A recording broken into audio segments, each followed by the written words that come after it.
What's up YouTube? This is the Japarican here. This is a deck profile for the Epic Dual Time Creative Deck Contest. This is going to be my DNA Heroes deck. It's pretty fun. It's kind of funny when some people see it, so let's jump into it. 3 Alias, Thunder King, 1 Stratos, 3 Dragguiba, 3 Elemental Bubble Man, 2 Emergency Call, 1 A Hero Lives, Heavy Storm, 1 Rhoda, 2 Miracle Fusion, Dark Hole, Monster Reborn, 2 Mystical Space Typhoon, 2 Forbidden Lance, 1 Super Poly, 2 Dimensional Fissure, 2 Bottomless Trap Hole, 2 Torrential, 1 Starlight, 2 Dimensional Prison, 2 Compulsory, 2 DNA Surgery, 1 Solemn Judgment, and 1 Solemn Warning.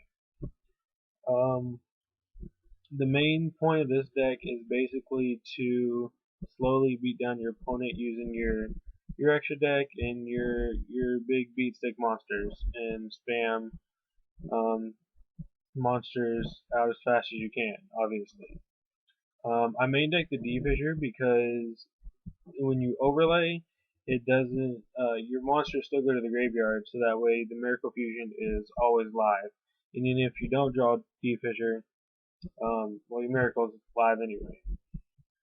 The main decking of 1 Super Poly is, I feel like it's needed because it adds that extra out, and even if Dimensional Fissure is active, it doesn't get affected by it. You can still activate it even though you might have to banish a monster from your hand. It doesn't hurt you that much. Extra deck is 1 Great Tornado, 1 Nova Master, 2 Shining, 1 Escaridao, 1 Absolute Zero, Stardust for the Starlight Road, Utopia, Logia, Dolka, 1 Shockmaster, 1 Blade Armor, 1 Black Ship of Corn, 1 Excalibur, and 1 Gagira Cowboy. The extra deck is it's really packed. There's so many different options that you can have in here because of just being able to throw multiple Bubble Man out in one turn and overlay for any rank 4 that you want. Especially with the access to DNA Surgery.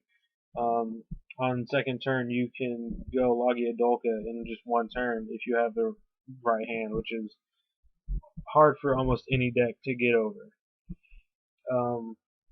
The side deck is really just whatever you want based on what you feel is needed. Although I feel that siding in the 2 Macrocosmos to be able to take out the Dimensional Fissure is better in some matchups, like against Insectors. You would want to take out the D-Fissure and put in the Macrocosmos because it would just be it's a better card for that matchup. But the main decking D-Fissure can be good against any type of deck, like Marmel, anything like that. The only problem, the only time that those cards are dead is when you're playing against Macro Rabbit or another hero deck that doesn't really have to rely on the graveyard as much. Other than that, the deck is it's really fun. When you go Stratos first turn, search out an Alias, and the next turn you summon Guiba, a lot of people are confused on what you're doing, and then when you go next turn you go Logia and then you go Excalibur, they're just like, what the hell? But yeah, the deck's pretty fun. I like it. I just finished building it in real life, so I'm gonna play test it at my locals here soon. But other than that, it is really fun. I like heroes a lot, even though I prefer fairies. But agents are the best, and they will come back eventually. But that's my deck, and hope you enjoyed it.